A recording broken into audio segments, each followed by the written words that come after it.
What it do, baby? It's your boy Enrico, and I'm back again. You know I had to come holler at y'all about the draft last night.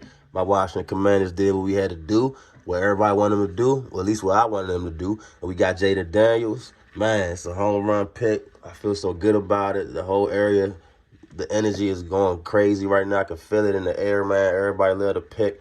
Everybody is happy we was able to get a player the caliber of Jaden Daniels, man. Like, everything that happened the last couple of years out here, it's been a whirlwind with the whole franchise, with Daniel Snyder getting booted out and Josh Harris coming in, Magic Johnson, everybody. It's been an up and down, cycle. The team been, bad still, and, Ron Rivera and all that. So to get past all this, and it's like everything is happening in good fortune for the first time in a long time around here. So everybody's soaking it in, soaking in the energy, soaking in all the positive momentum. And Jaden Daniels himself, he looked happy to get drafted by the Washington Commanders. I mean, of course, you're going to be happy to get drafted number 2, period. So it doesn't really matter what the team is. So obviously he was happy, but, he genuinely looked happy and, was excited about getting to DC and getting to work. So, man, I can't say nothing but just, I feel amazing as a fan. Hopefully I can finally see my team be serious and be a consistent contender, man, like in the future. I know it might not happen overnight, but hopefully sooner than later we could be legitimate, man. This the start of it, man. So home run pick.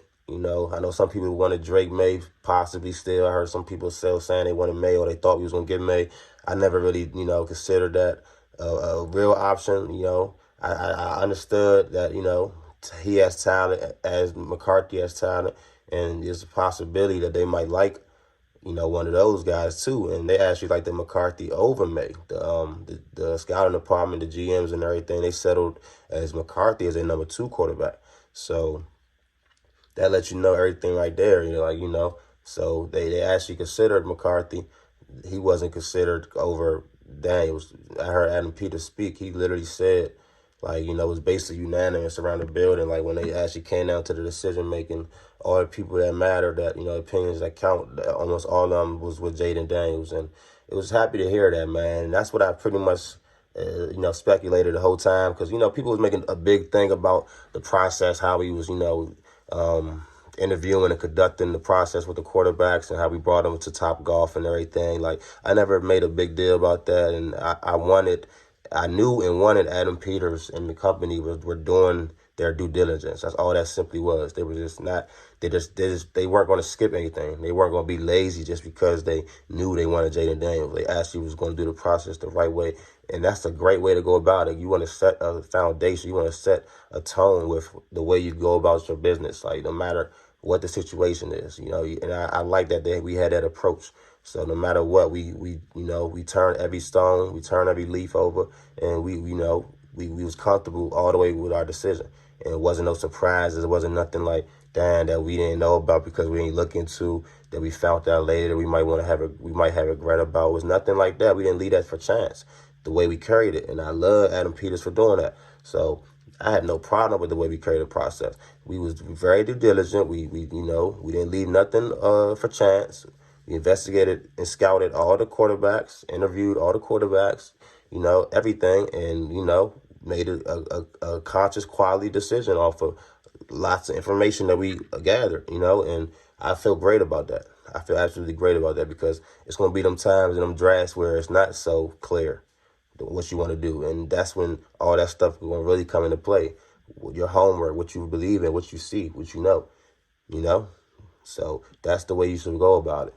You know what I'm saying? So I love the process. I love that we landed on Jaden Daniels. I'm just so excited, like I said, as a fan. And I just can't wait to see what's on the horizon. Now, day 2 of the draft begins tonight. And now we got round 2 and 3. We're going to be real busy out here in D.C. because we got 5 picks, 2 in the second round and 3 in the third. We have the 40th pick and the 36th pick, the 36th and the 40th in the second. And in the third round, we have the 67th, the 78th pick, and the 100th pick. So we got 6 top 100 picks, as everybody's been, pretty much announcing and broadcasting. You know, it's a big deal because that's a lot of ammunition. And, a lot of people speculated we was going to use it to maybe trade back up to get a tackle. And looking back, I maybe wish we did. And I was watching the draft, as I know a lot of Washington fans were. And we all probably was wondering, like, what are we doing? Like, what are we doing? Because I mean, I don't know about everybody, but I don't really feel like we have a legitimate starting caliber tackle, guaranteed left tackle on our roster right now. Like, we have some options, but like a solidified, guaranteed option, I don't see it. So, you know, we have some potential options. I mean, we don't have a solidified, stamped person right there for that position. So we were all looking forward to maybe we were going to trade back up into the first round with some of the ammunition we got and get a tackle. It didn't happen. All the main tackles that I had projected as first round quality tackles are gone. Like, all of them gone. And it was a report. I just seen a report come out not too long ago that we tried to trade back up to get Guyton, the tackle from Oklahoma that went to the Cowboys. We tried to trade back up to get him, but apparently we just didn't meet the number or the compensation that the Cowboys wanted. I'm not exactly sure if it was the Cowboys we was trying to get do business with, or if it was a team before them. I'm not sure, but I did see that report.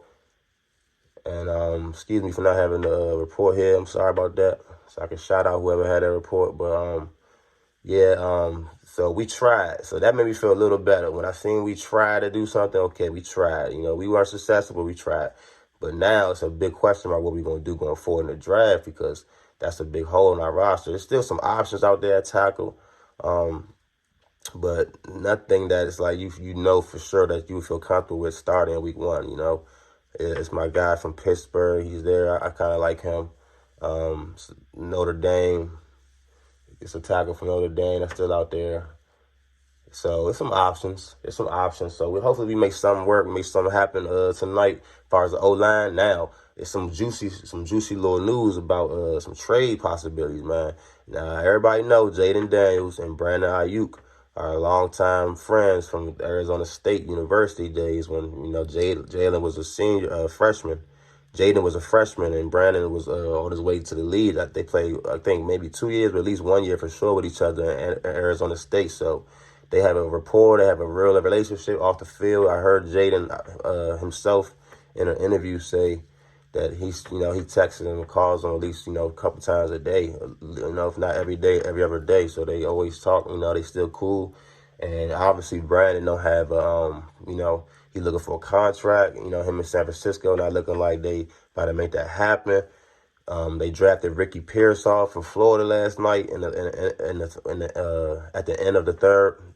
Excuse me, y'all. At the end of the first round, at the end of the first round, they drafted Ricky Pearsall last night. So that's a clear, sign that they ready to move on. They loading up. So if they do have to move on, they can be okay.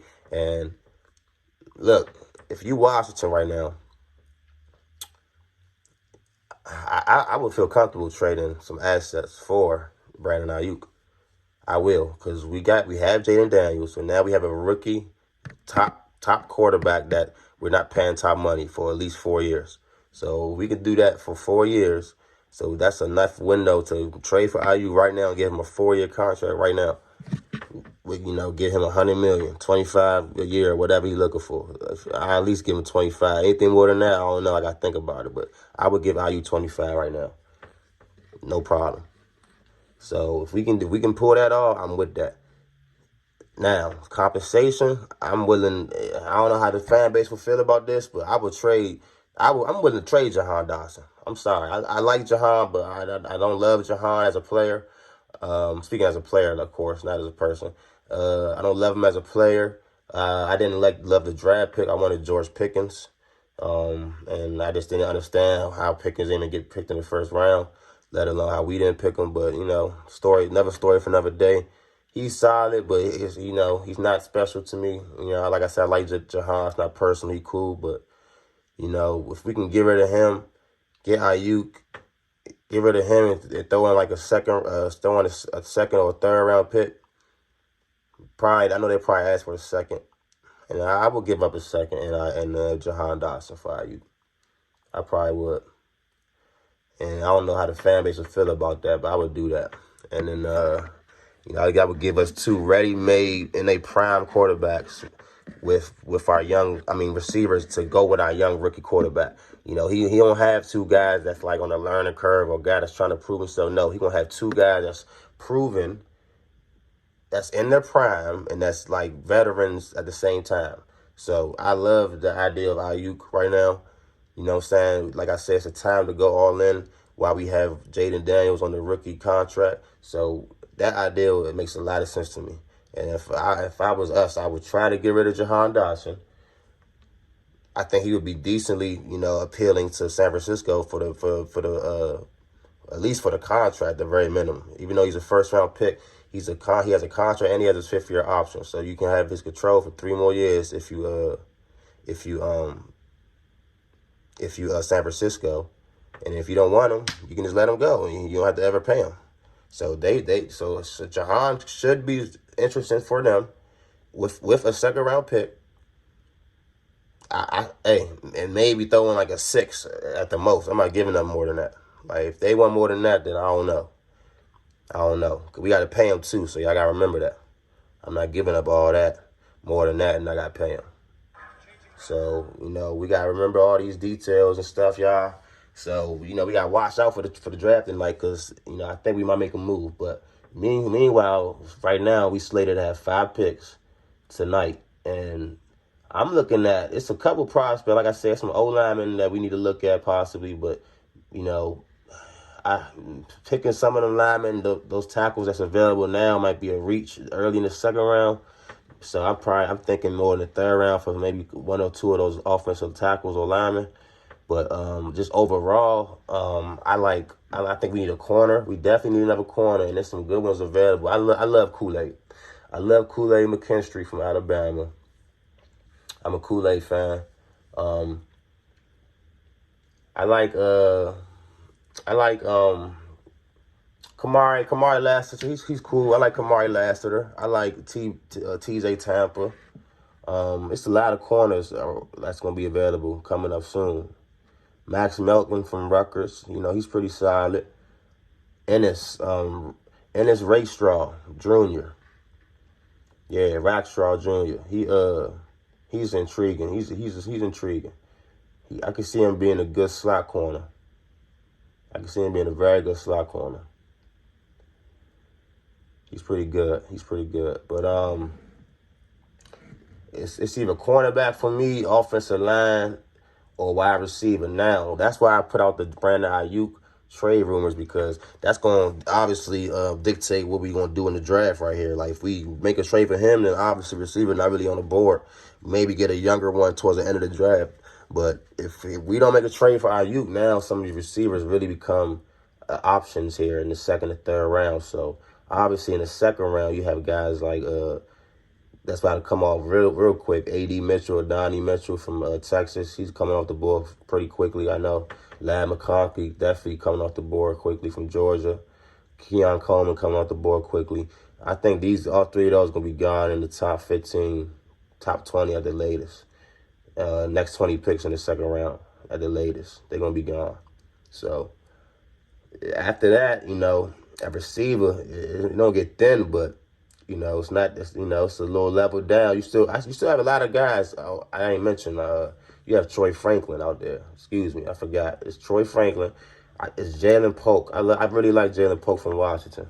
It's Tez Walker, Malachi Corley. He's definitely a sleeper, but I think people really, a lot of people know about him, but he's like, his ranking wise, he has a lot of receivers ranked ahead of him, so he can be somebody that you can get later in the draft. Now, if we was to get Ayuk, obviously, I'm not even looking at these receivers the same, but without Ayuk, we really need to be zoned in on these receivers. So, like I said, Dotson, McLaurin, they're both 6 foot at the tallest. I think Jahan like a 5'11", Terry like 6 foot, maybe Terry 6'1", maybe. So we're on the smaller side with the wideouts. I don't really like that. I never liked that. I always like big receivers, physical receivers, playmaking receivers. Our receivers are not necessarily that. So that's the type of the receiver I would be looking for if I was us. You know, like I said, we get Ayuk and McLaurin, that changed the dynamic up a little bit. But with what we got now, I'm really looking at a receiver. Troy Franklin, he's pretty ideal. I don't know what round he'll be available in. I doubt he's going to still be available in the third round. So I'm looking for Troy Franklin maybe to be a pick. You know, he's 6'2", about 180. Got a good size, good frame, good speed. I like his route running. He's a smooth player. He's a good outside player with home run threats ability. Like he has, breakout ability. He can beat you deep. He has good run after the catch. So I like Troy Franklin a lot. That's the type of profile I'm looking for, a Troy Franklin type. And there's a couple other guys out here I would probably take a chance on. Tez Walker, he's a little inconsistent to me. I'm not, I don't know exactly how he would fare. I think Brendan Rice is pretty interesting. He might be a sleeper, Brendan Rice. He's listed at 6'2", 200-plus pounds. I'm not sure if he's exactly 6'2", if he really is, but I like Brendan Rice, though, from what I've seen from him. He's not special, but I think, he has the genes, obviously, to be a worker, to be a student of the game, maybe, and, exceed his expectations like his dad did, So, he's a sleeper. There's a couple good receivers out here. Malik Washington from VA. He's on the smaller side, but he's definitely a playmaker. So it's going to be a lot of interesting options going forward in the second and third round, man. So hopefully we make some good picks, make some good decisions, man. For that Ayuk trade, it's possible. If we make that happen, man, I would be ecstatic about that.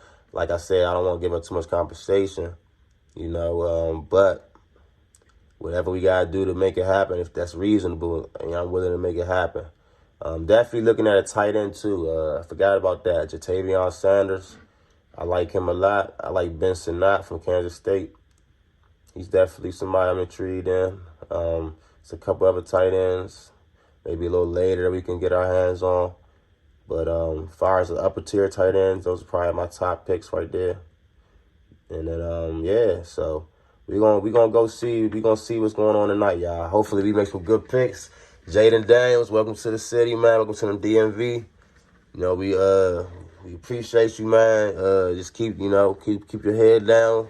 Just focus on that football. We're going to take care of the rest for you, man. You're going to have a great time out here, man. We all want to win, though. We tired of losing. We tired of going through the rigors of the holidays and knowing our team already out. By the time Thanksgiving come, we already basically out almost every time, bro. Almost every year, man. So we tired of that. Hopefully you change that up. We try to have some good meals, some happy holidays again, and all that good stuff, man. So appreciate y'all for tapping in, man. We're going to see what's going on tonight. I'm going to give y'all another video tomorrow about the Commanders, about the NFL draft. Got to talk about Penix real quick before I forget. That's a surprise of the night. Michael Penix, man. I did not see that coming. I don't know what Atlanta really doing. I don't agree with what they doing. I don't agree with Penix getting picked, and you signing Kirk to a 4-year deal in the same offseason, and you pick Penix in the first round. That's very questionable to me. I get it. I know Kirk year is really a 2-year deal, but even that, you're gonna pay him $100 million guaranteed for 2 years, and you just drafted a first-round quarterback. The best way to maximize a rookie quarterback, a young quarterback, to me, is to maximize the years you can build a superior roster around him because you're not paying him. Giving you that ability to have him at that rookie contract scale for the first 4 years and build a superior roster is like a situation that's very advantageous, and that's the situation I will be trying to be in. Now, we obviously seen that's not the only way you can work it. We seen Green Bay just do what they did. They just had Jordan Love, on the bench behind Aaron Rodgers for 3 years. He come in first year starting. He had a couple up and downs early, finished the year strong, and was looking like he's getting ready to be a top tier quarterback by the time the playoffs ended. And he was a couple plays away from beating San Francisco in the playoffs. Don't forget that.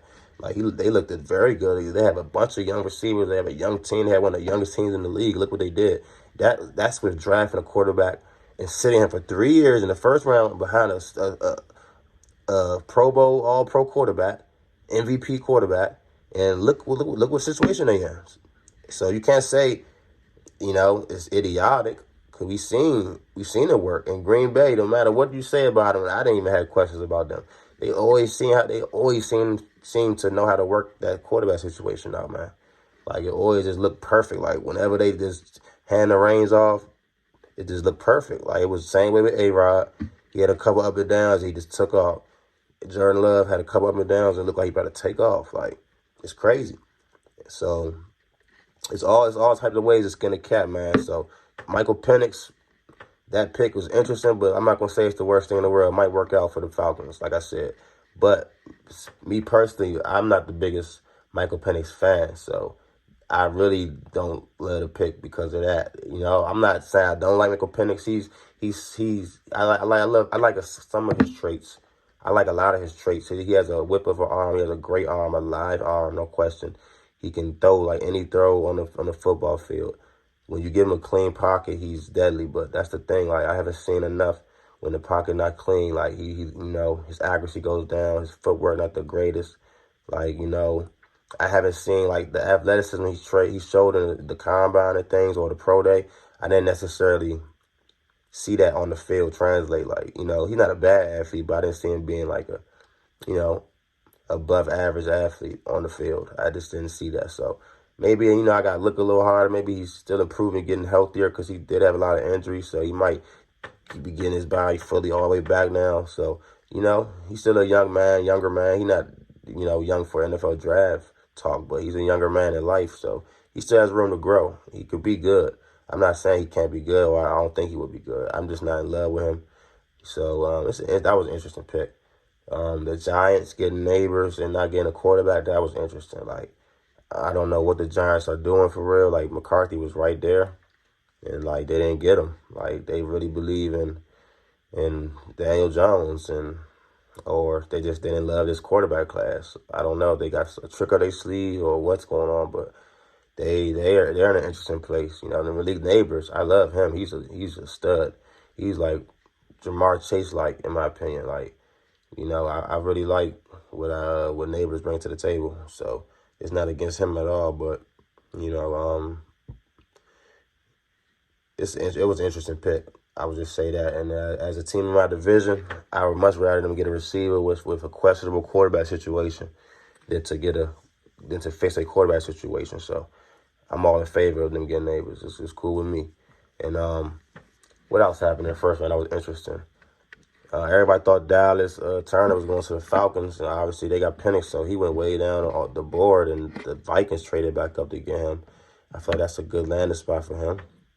The Vikings made a good, solid move right there, so they got J.J. McCarthy, and they got Dallas Turner in the first round, so that's pretty good. I know they played each other in college football playoff, now they teammates, so that's pretty cool right there. That's definitely pretty cool. The Cowboys, like I said, they got the tackle from Oklahoma. The Eagles, oh my goodness, the Eagles. Damn, I hate y'all. I can't stand the Eagles, man. They do this every year, man. Quinyon Mitchell, man. Quinyon Mitchell, man. He was my favorite corner of the draft. Basically, everybody's favorite corner. He's a complete football player. I love Quinyon Mitchell. His tape, I love watching him play. He's a real football player, like I said. You can just see he understands the game. He loves the game. He plays with a certain speed.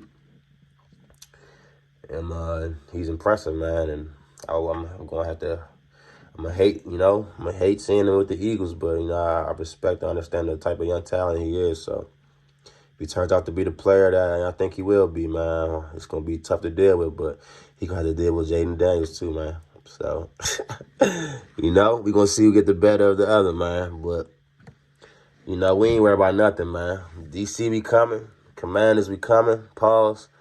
And we about to do our thing, man. Second round, third round tonight. So we going to lock in and see what we do. Hopefully make some great moves. Like I said, cornerback, tight end. Well, cornerback, O-line is the top priority. And we need a tight end. We could use a linebacker. we definitely needed the receiver. Like we gotta look out for that IU situation. So it's your boy Enrico. I appreciate y'all tapping in with your boy, man. Make sure y'all like, subscribe, comment. You know I'm gonna come back and give y'all some more videos soon, so be on the lookout. Appreciate y'all showing me some love, man. Make it y'all best time till next time. You already know. Peace.